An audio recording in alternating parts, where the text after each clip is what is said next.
Hi guys, in this video let me teach you how can you fix the Minecraft multiplayer problem unable to connect to server.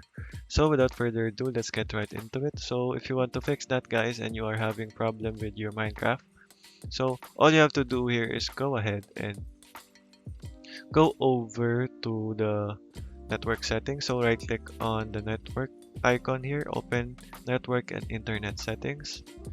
Go ahead and go over to the change adapter options.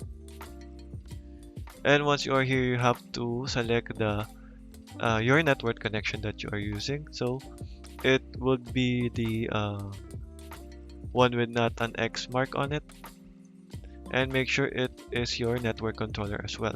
Go over to right click and properties, and make sure to select the Internet Protocol version for IPv4 properties.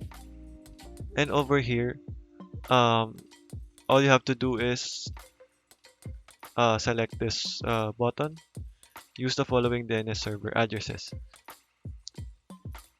So all you have to do here on the preferred DNS server, so 8.8.8.8 and 8.8.4.4 on the bottom. Once that is done, you have to check this validate settings upon exit, hit OK, and that should save it. So once that is done, go ahead and check if you are on the latest update on Windows. As you can see, I have it updated to the latest version. All you have to do is update if you're not already, and then you should be good to go. So, go guys. So after that, all you have to do is restart your device, and that should fix the problem. So okay guys, that is all for today. Thank you for watching, and goodbye guys.